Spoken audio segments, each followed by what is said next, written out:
This season on the Living Out Love podcast, we are focusing on you, who you are, what motivates you, what you're here to contribute, and how you can expand. We'll be utilizing my leadership skills and spiritual connection, diving deep into the Enneagram and astrology. Listen every week to become intimately aware of yourself. Only then can you heal and grow. Let's get to work, loves. Hello, loves. Welcome, Enneagram 7 week. For those of you that have been with me since the very beginning, I used to have an entire paragraph on my website dedicated to my love of my brothers. And today we're going to be talking about my older brother indirectly. So I'm very excited about today. We're joined by Data and Stephanie Foy, the parents of the Amazing Seven, and certified Enneagram practitioners. So, Mom, kick us off. Who's a 7? Not who specifically, the archetype. The sevens, enthusiastic visionaries. So they are optimistic. They focus on joy. They focus on happiness. They want pleasure in life, and they want other people to have pleasure in life. They are flexible and adaptable. They are future oriented. They are practical. They can be practical. And they are also adventurous, so playful and spontaneous and exploratory. Their downside is they don't like to be bored. They don't like the mundane. They, they want to be having fun, and they want other people to have fun. Easy to love, I would say, at least for me. Yes. So. All right. Dad, we have some examples for us. Okay, famous actor Robin Williams, the great comedian. I get it. He would reframe something on the spot during a stand-up performance. Started his career as a stand-up comedian and made movies. His two famous movies were Mrs. Doubtfire and Dead Poets Society. So Robin Williams. Famous philosopher, I want to give you two. One is Voltaire, a French philosopher, championed the Enlightenment and delivered with critiques of the Catholic Church. In the first part of the 18th century, he advocated reason and personal freedom, two values that are close to the hearts of most type 7s. And this person I don't know, Aristippus of Cyrene, the founder of a school of thought known as ethical hedonism. This enthusiastic student of Socrates taught his students to find joy, pleasure, and hope in all kinds of circumstances. So those are one famous actor and two philosophers that you may be aware of. Now, athletes that are 7s, they typically tend to show up and they're going to have their hair dyed a noticeable different color than everybody else. And they're going to have jewelry and they're going to be engaging the crowd, and they're not going to be acting like they're serious. They're there to be serious and win, but they're also there to have fun. So when you see an athlete playing to the crowd and being very friendly and funny, probably a 7. Usain Bolt is the example, the great Jamaican sprinter. He did all those things. Yeah. Oh, that's interesting. Well, and I was thinking about Robin Williams. Another famous movie he's in is Good Will Hunting, which isn't a comedy, but a lot of the interviews they've done about him, it's just how quickly he could come up with jokes and like be serious, and then all of a sudden just be rattling off jokes one after the next. So it's so interesting, and how his jokes made it into the show that weren't originally in, the script. So I think the ability to move emotionally, to move that quickly from something that was very serious to lighthearted is a beautiful example of what you're talking about with the ability to reframe. Right. Yeah. And 7s, because of the people that I know, I'm equating enthusiastic visionary with leadership. Is that too much of a stretch? Is that my bias just because the 7s that I know, or would you say that's true? It can be true because of that, their capacity to balance their ideas with that practical, productive focus that they can make things happen. And because they're visionary and they can make things happen, they can be seen in leadership positions. Now, some people say that sevens have a hard, like, if you can catch a whiff of their vision and get on their train, more power to you. But they're not necessarily going to want to be slowed down trying to bring you along. Like, they'll do some of that, but they want you to catch on. Yeah. And they might not be the implementation people, I'm guessing. Well, they can make things happen, but they definitely can get bored if things don't move fast. They have to have some new horizon to reach for. Yeah. And I think, when we were talking about 7 from the lens of a 6 wing, we talked about 7s being trusting. So is that a high side virtue for 7s? Is their ability to trust, I guess, that things are going to work out, or? Well, their gifts are joy, generosity, freedom, and gratitude. So trust, in my mind, for a 7 is sort of like the byproduct. It's not like what they're going for. It's like, this is what happens because life is good, and people are doing what they're supposed to be doing, and isn't this fun? And the world is full of exciting possibilities. I get to do what I want. Trust is just part of the, part of the game plan. That makes sense.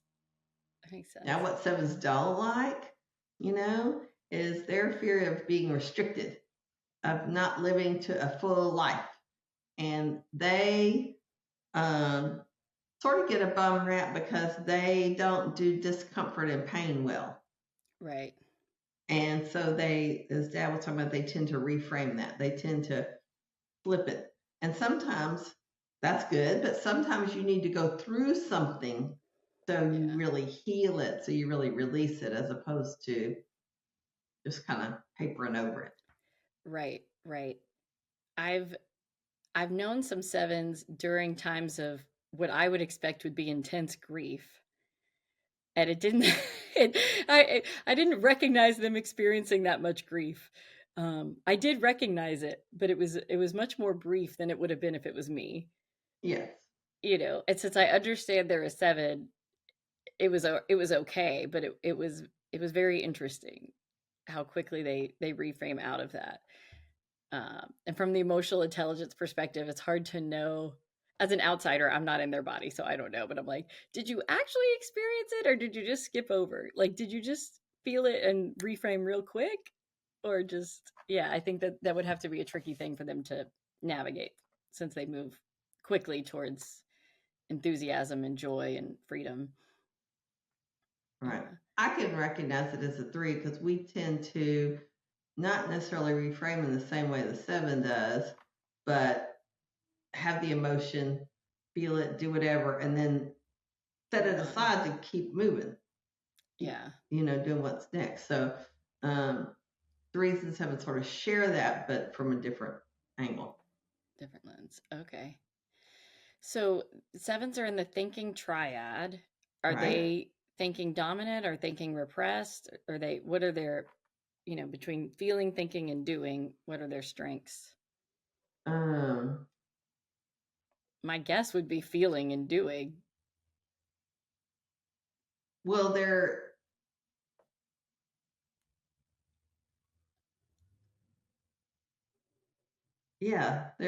more feeler doers, but doers, That's where they kind of share that with 3. They tend to be in action because they're about out there having fun, exploration, doing stuff. They're not going to feel as much because they're so quick to refrain. It seems like they like feeling good, though. They do. They really like, think about it. They want to feel joy. They want to feel happiness. They want to have all the positive emotions. That's for sure. Mm-hmm. They want to stay on the high end of the emotional scale. Yeah. Interesting. So what are they, we've talked about the vice and the virtue and of other numbers. So what's their high side, low side of that? Okay, so their device for a 7 is called gluttony. It's not overeating. It is a gluttony for experience. Yeah. To pile on the fun, pile on, just keep going, and not ever slowing down and really feeling yourself and experiencing, like you said, a completely authentic life. It's just the gluttony of or the largesse of doing so many things. Yeah. Is the vice. So the virtue is sobriety, and that's not like I'm not going to drink too much. It's just having a balance of being able to balance the gluttony, the fun part, with the rest of your life. That you do indeed experience life as it is, and as opposed to reframing it. Everything is good, because not everything is good. I mean, it just isn't, right. And so that's the sobriety part, is the virtue. And sobriety makes a lot of sense too, because often, if you're talking about alcohol or addiction of any kind, its root is usually escapism. Yeah. And if you're quick to reframe, it would be easy to not notice that you're escaping something. Right. So that makes sense. And it's funny, earlier, Dad, you were talking about athletes, because one of the famous 7s is Abby Wambach. Okay. And she is sober.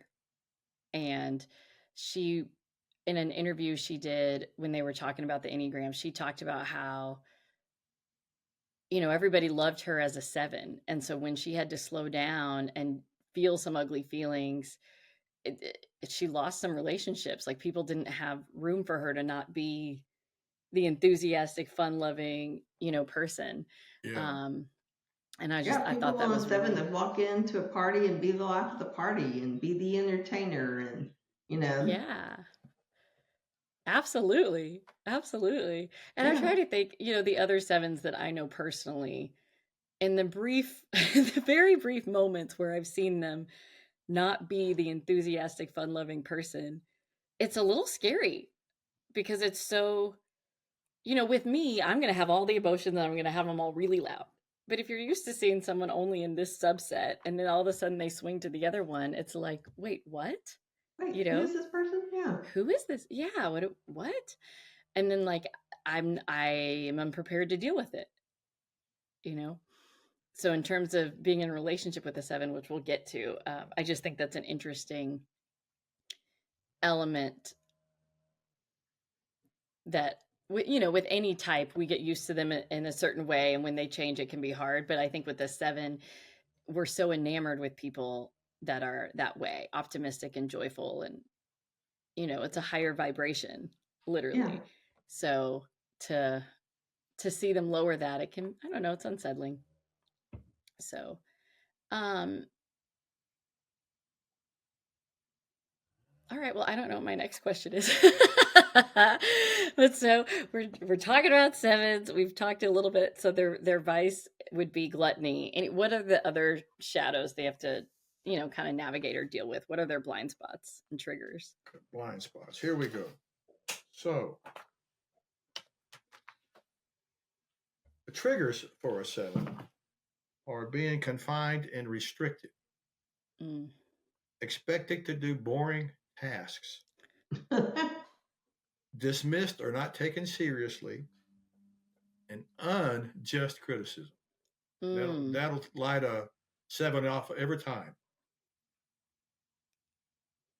The defense mechanism is reframing. Is that things don't go well, rather than deal with it, they just call, well, it really is something else, and let's keep having fun. So that is a defense mechanism. And what are their blind spots? Okay. 7s may be unaware of to the extent to which they active and engaged body language and communication style may be distracting or frustrating to others. Have y'all noticed that they can be really busy and moving around, and it can be a little bit distracting? Yes, definitely. Or they move quickly from one thing to the next. That could be it. Their quick, intuitive mind may lead them to assume they know what other people are going to say instead of listening fully to what people are actually saying. Mm. I experience that sometimes with The sevens. sevens. They Yeah. think they know where the conversation's going. And while they may want to feel accepting of themselves by rationalizing mistakes and moving toward positive emotions, they prevent themselves from feeling complete and whole. Oh, that's interesting. And they are in a hurry. They may act as an instant expert without depth, leading others to question their capability. Oh, wait, say that one more time. Okay. They may act as an instant expert without depth, leading others to question their capability. Yeah. Oh, that's interesting. Yeah, I, that's kind of tough, isn't yeah. it? Yeah. I don't think I've uh, actually seen a seven do that, but I could easily imagine some sevens that I know maybe doing that in their youth, perhaps. I could easily see that would be possible. See, I think that may be a product of their reframing. They haven't synthesized something; they've just lightly experienced something and reframed it. I'm not making this up, obviously, but Yeah. I think that's might be where that's come from. They think they may have had a full experience and they haven't. Yeah. Well, and they move quickly, Yeah. Yes. And I did a reading once with a seven, and her daughter was a different number. I don't remember which. And in the reading, the guides came through and were like, "You're moving too fast for her. Like, she wants to go with you. She wants to have the fun. But could you do, 60% of the things you're doing and give her a little more time to catch up?" And I thought that was so beautiful and probably highly accurate for a lot of people with sevens. Right. We might need them to slow down a little bit. I have a question for sevens, and I don't think you two will be able to answer this, but I just want to poll the audience a little bit and say, if you're a seven, I'm curious how well you manifest, because the sevens that I know manifest pretty well. And I'm Yeah. thinking that, they tend to be higher vibrational people. So I'm curious. If you're a seven, email, let me know. I'm curious about that. Okay, so what else should we know about the sevens? Okay. Qualities: they're optimistic, they're flexible, future oriented, practical, and adventurous. And key words for sevens are optimistic, fun loving, spontaneous. That's a great word for the sevens I know. Restless, I see that. Shifting, entrepreneurial, and uninhibited. Those are things that describe sevens. So I happen to be in a dialogue group with 3 sevens. 3 of them? 3 of them. And they're all different subtypes. So I was just thinking for a minute about the subtypes of the seven. So I thought I'd talk a little bit about that. So the self-preservation seven is their keyword is called network. So they want to avoid pain and discomfort by looking for opportunities. They build strong alliances and people that can support their vision and their quest for new things. So that's, you can think about them. The one-to-ones are, they seek freedom by escaping into their imagination. They're going more into their thinking, and they avoid pain and discomfort by embellishing reality and reframing any unpleasant experiences. Now, SO7s, think about those are the social sevens, the group sevens. They want to escape discomfort by trying to be a good person and putting other people's needs first. They want to seek freedom by being easy, undemanding, and self-sacrificing, hoping that others will reciprocate. But the SO7, they're trying to take other people and lead them by the hand towards their own fun, towards their own enjoyment. Is that describing somebody you know? But at the same time, they're self-sacrificing, and they get tired, and sometimes they'll feel used because it feels like I'm doing all the heavy lifting here. I'm carrying the relationships, and you're not meeting me halfway. Yeah. That's so interesting, because if I just heard about seven, I would not think self-sacrificing. But then when you put it in the context of SO, well, because that's the counter type. Yeah, that makes a lot of sense. And it helps that I know one like that to help me understand. Yeah. Oh man. Oh, it's so I don't know, it's so beautiful. As I said at the top of the episode, I just appreciate Seven so much because that was my older brother, and he's still basically perfect in my mind, really. So I'm curious though, culturally, we've talked about how our culture really likes threes and eights in the United States, right? 3 7s and 8s. And seven, right? That's okay. Good. So it is sevens. 3 7 All and right. 8 because So I'm not alone in that.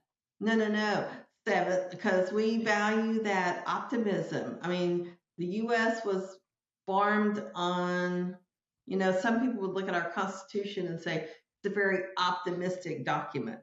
The founding fathers were very optimistic about the future of the country. They were not coming to, even though they could have been, they didn't form the Declaration of Independence out of fear. They did it out of optimism. Right. And vision, different sort of things. So that's what lots of people talk about has founded our country, was sort of this 7 energy, and then the 8 to get, 3 and 8 to get things done. 3 to get things done, 8 to sort of be large and in charge. Yeah. Did we do? I already forgot who our sevens were. Usain Bolt and Robin Williams. Okay.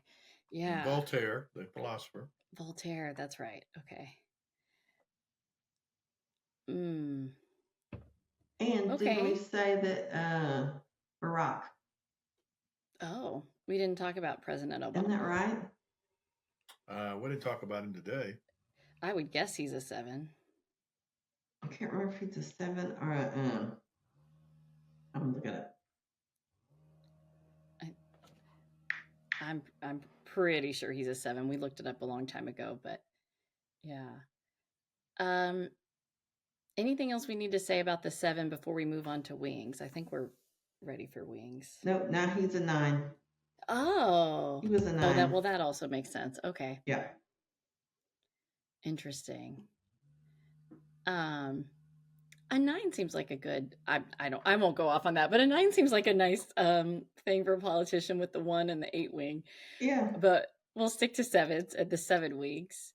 So they've got the 6, which is the loyal skeptic, and then the 8, which is the active controller. Is that correct? Mm-hmm. Okay. So the loyal skeptic, I remember, is observational, fear-based, protective, devoted.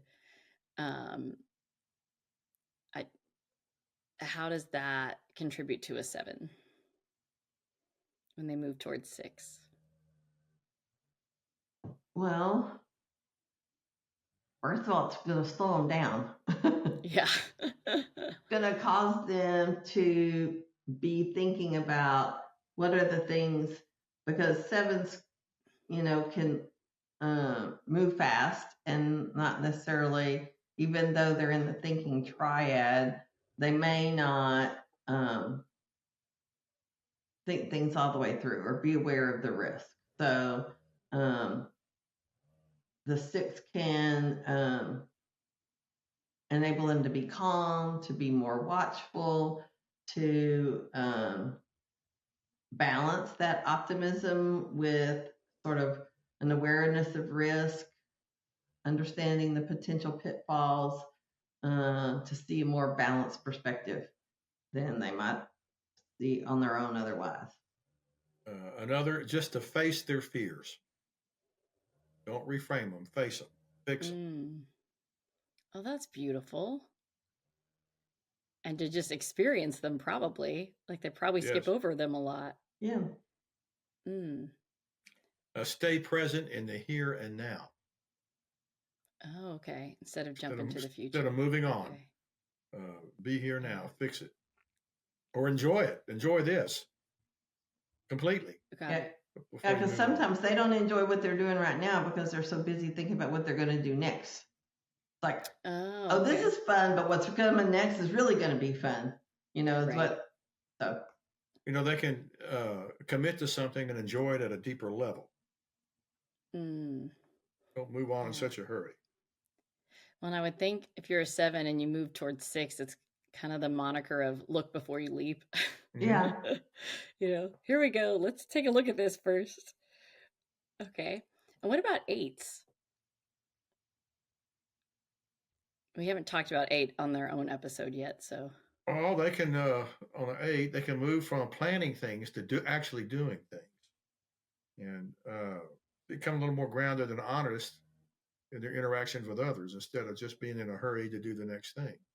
Like give themselves and other people time to fully experience them as a complete person. I think that had something to do. This may be resolving one of the blind spots we mentioned, that some people think they didn't have a full depth of knowledge or know what they were talking about. And 8 can make them tough, and not be so afraid of getting hurt and experience negativity. Get a little balance and experiencing an authentic life. What did you think about with, like you said, we haven't talked about 8, but the hallmarks of 8 are strength and power. Okay. So bringing that sort of strength and power to the 7. A little more balance in their personality. It's not all about fun and pleasure. Let's balance this out and have some power and some reason and commitment.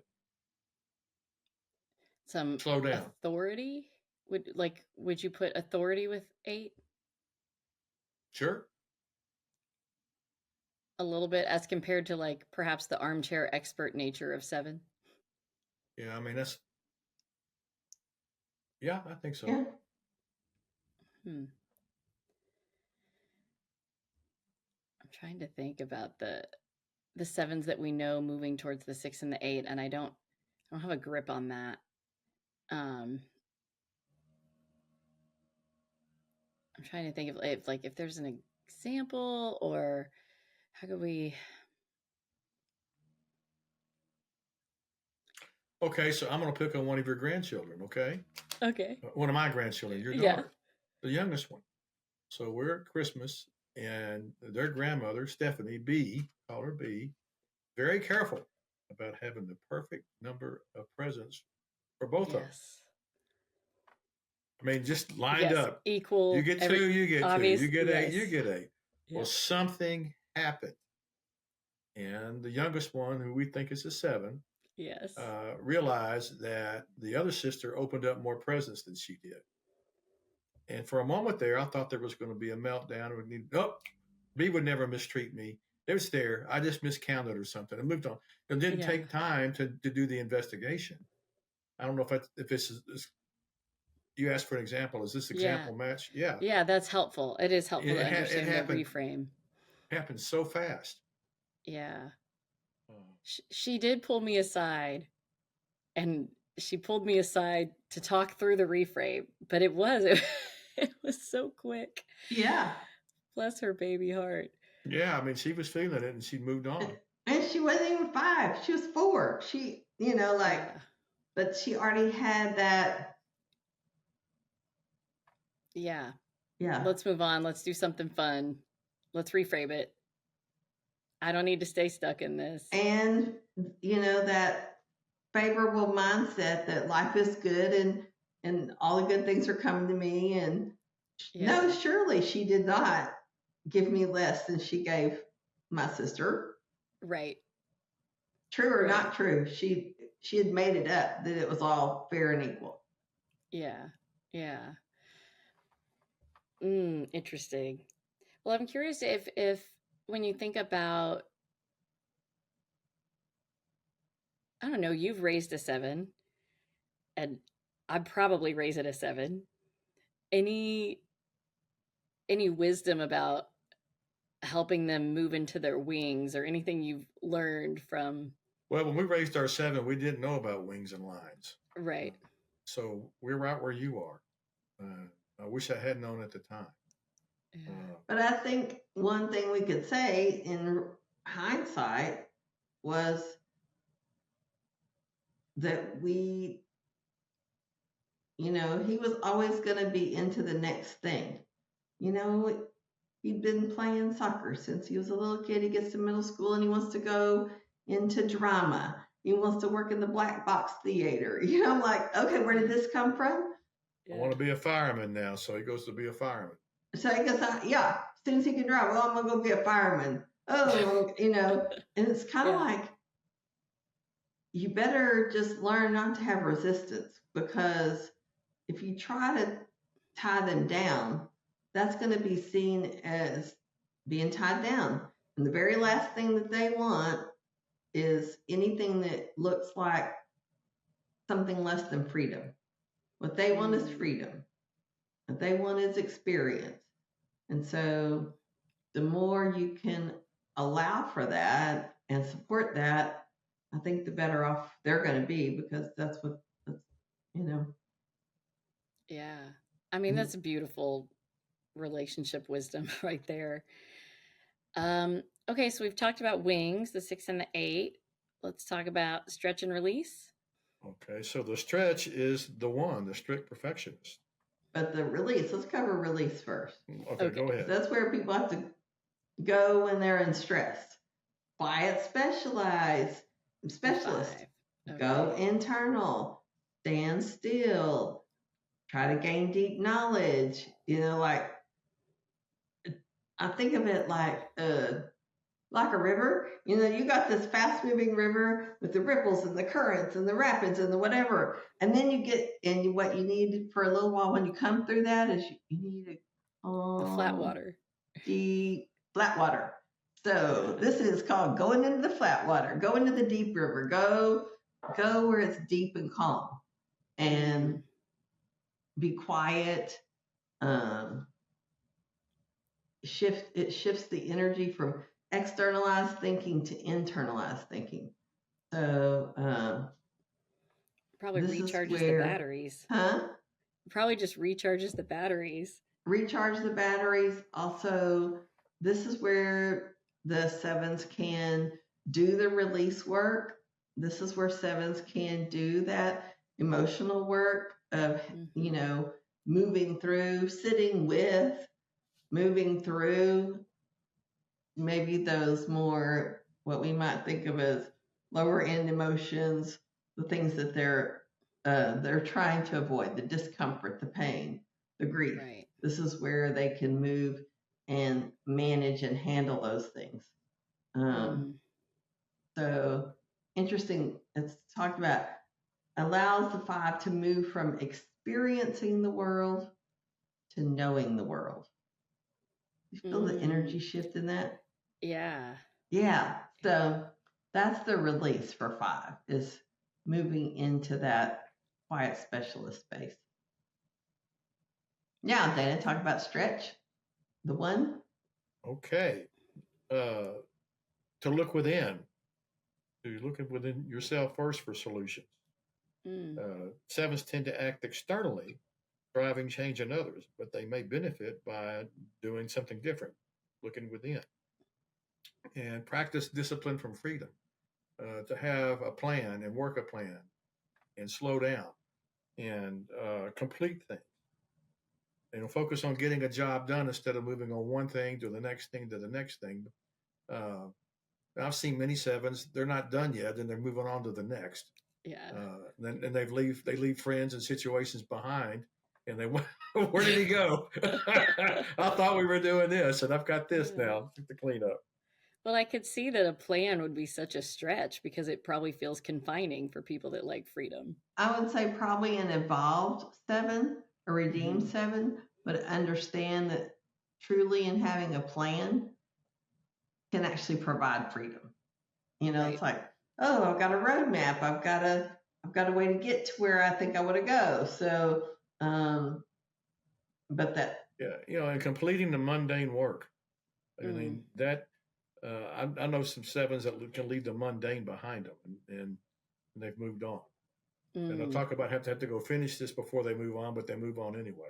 Well, and I'm stepping back a little bit, but when you were talking about the release of the 5, in my mind, I was thinking about, when we were talking about their vices, we said that 7 could kind of view themselves as an expert before they've really gone deep. But I was thinking about the beauty of the 7 is having all those experiences. So then if they do go deep, then there probably is a lot of wisdom there because they've seen and done a lot. Oh, Yes. yeah. If they'll slow Absolutely. down to reflect on things, you know. And Right. one of the 7s that I know is one of the wisest people that I know. Right. In my book. So, and I think it's because she has reflected and probably done the 5 work. I don't know if she's done the 1, but she's done the 5. Yeah. Yeah. Anything else about moving towards 1 or releasing in 5 or? It takes discipline. Well, it takes discipline nearly for any number to move to their stretch point, to their stress and stretch point. Absolutely. So the discipline it takes for a 7 to move towards 1, it's like, okay, almost like being willing to be constrained, being willing to put themselves in or boundary positions. So,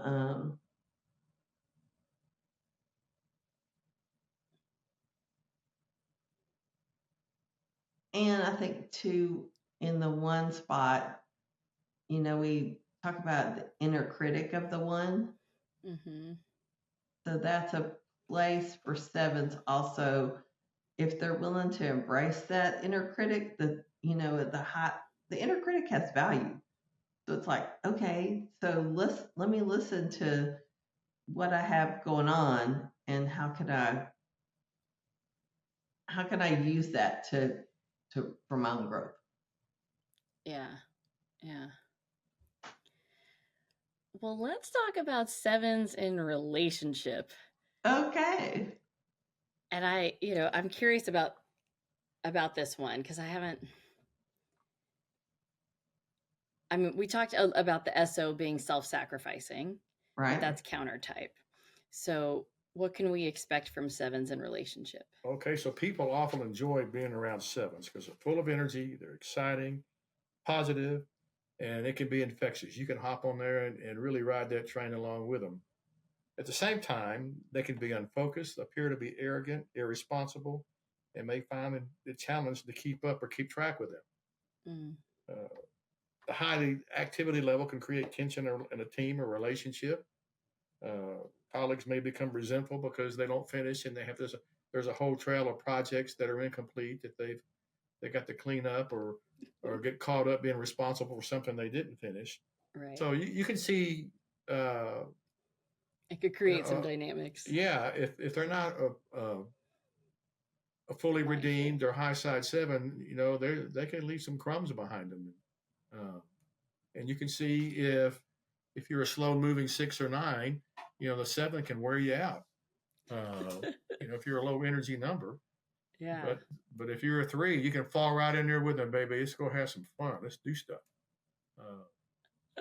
But I got to tell you, I enjoy 7s. The 7s that I know and with, they're very pleasant.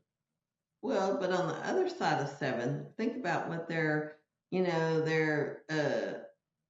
fear is being limited and restricted.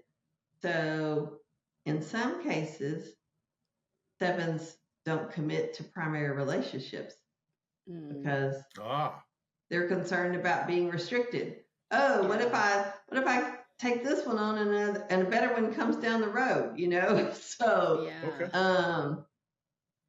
there's a number of 7s that I know in my life that are by intention or by default unpartnered because just either they chose it or this is where they're at. So that's something the 7s have to really look at is how they are in relationships. Now they will tend to gather a lot of people to them because they do have that high side energy and that optimistic outlook, but you could be one of many with 7s, but you might not be the one. So 7s have admirers probably more than partners. Yeah. Interesting. So what let's talk about how, like, the giving and receiving in relationships with sevens. So what do sevens need from their relationships? Obviously freedom, but what else? I think you need, I think anybody who's in relationship with seven needs to have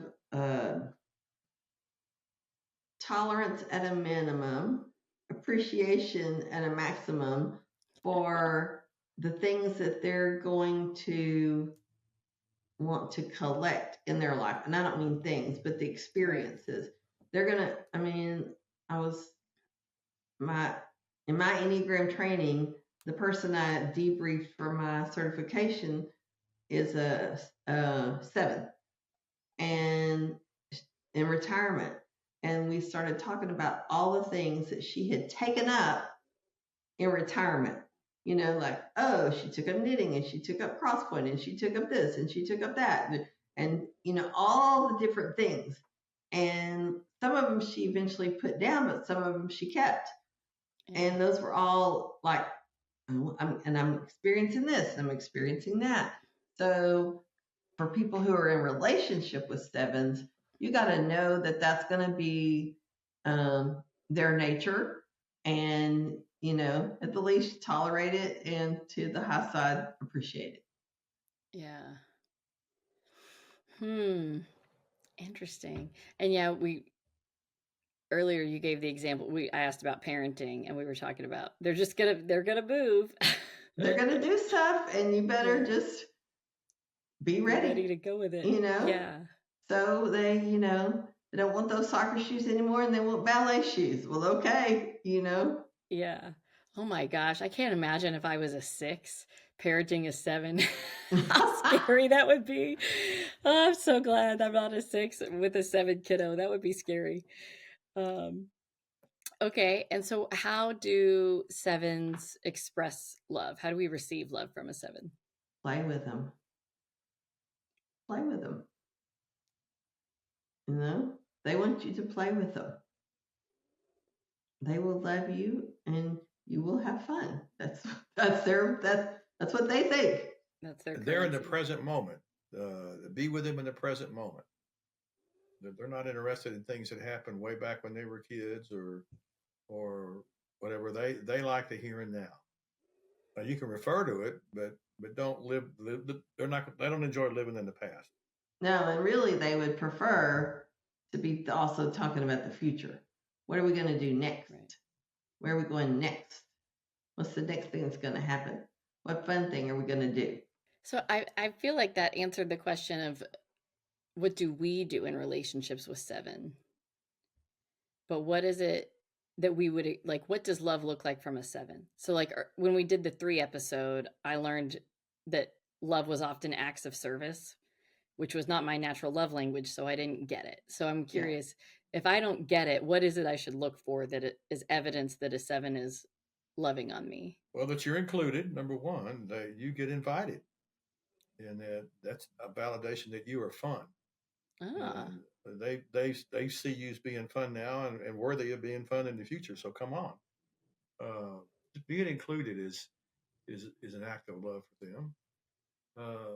Introducing new and fun things to you that they think you would enjoy and that they would enjoy doing with you is the way they love you. Updates. If you have something that you haven't enjoyed, but they know something is probably a better iteration because it's new and wonderful, they come walking in with that. If you like a certain type of food and they go to a restaurant that has that, come on, Amy, we're going over here. You like barbecue? Well, guess where we're going? We're going to Chantilly's barbecue over here. They really got it going. I mean, you hop on the visionary train with them. You're invited. And they remember what they're seeking. They're seeking happiness. So, you know, in their high side, they're going to be seeking happiness for the people they care about. So what's going to make them happy? What's going to make them happy? I mean, think about, let's talk about your 2 brothers. You know, your 7 brother and your 9 brother, who has a little 5 in him, how they even approach your 2 daughters, like how they think about how they're going to ride bicycles or how they're going to ride scooters. Andrew's got a different orientation to that same thing than Stephen does. So 7's like, oh, what's going to make you happy? What's going to make you have fun? That's what they're solving for. Stephen is about play and fun and do the next thing. And Andrew's about safe and competence and let's do it right. And let's be, let's actually do this. Fun is part of it, but part of fun for Andrew is doing it right. Stephen, you don't necessarily have to do it right. You just have to have the fun. He prefers you do it right, but if you had fun, it's okay. It's interesting. They both went through Boy Scouts, but I experienced both of them as being safety oriented. They want to have a good time or whatever, but they're both going to be safe about it. Yeah. And I'm like, oh, well, that's funny because with the 9, they've got a 6 line. And then with the 7, they've got the 6 wing. Right. So even though they're very different humans, they do have that 6 in common. They just express it differently. They do. Yeah. It's so fascinating. I don't have any relation to the 6, so it's helpful for them to be around me sometimes. Yeah. I'm like, wait, we got to think about safety? We got to think? What? Oh, that's funny. Dad, I love what you said about inclusion, just like that you're included as an act of love. Yes. And, my 7 brother knows how much I love music, but I'm terrible at trying new things. Like I'll just listen to the same stuff over and over again. So he'll send me music. He'll be like, oh, Amy, have you heard these people? The answer is always no. He'll be like, oh, well, you'd really like them. And he's always right about that too. So he does know what I like, which is, I don't know how he knows that, but he does, So I think that's a beautiful example, Mom, to your point of they want you to be happy. That's right. And then Dad, to your point of they're going to go and experience and then be like, oh, you would like this. Like, let's bring you along. Here, Amy, you need to listen to this music. Right. Yeah, that's awesome. It didn't take me much to fall in love with the 7s. With the other numbers, I had to work my way there, but with the 7s, I was bought in already. So, anything else we need to know about 7s or that we should add in here? They believe they deserve the best. They already believe it. So I think that aligns with your, idea because thought tell their mind, produce after their kind, because they already believe they deserve the best and they deserve to have fun and they deserve, these things. It's not surprising that they would then attract those things to themselves. Yeah. Yeah.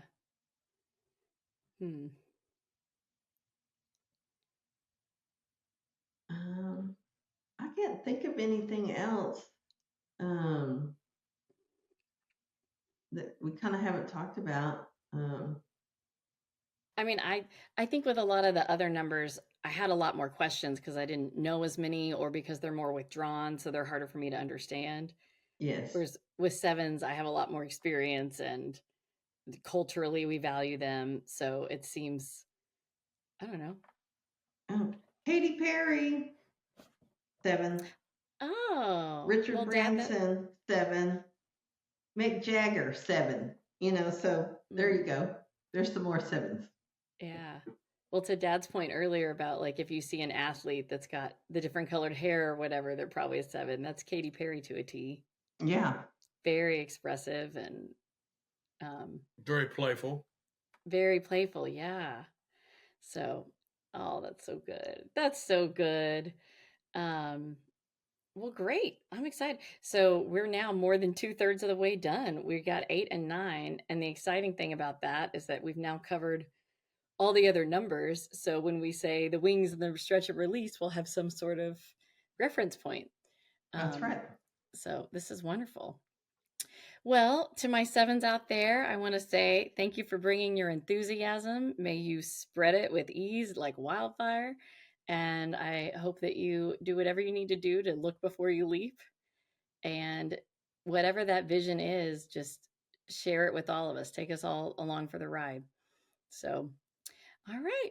Bye, loves. Thank you for listening to the Living Out Love podcast. If this episode was helpful for you, there are 3 ways that you can share the love. You can send this episode to family, friend, neighbor, leave me a rating and review on your favorite podcast platform, or comment and ask questions on YouTube. This season is meant to be interactive. Thanks again for your presence. I appreciate you being here. Talk to you next week, loves.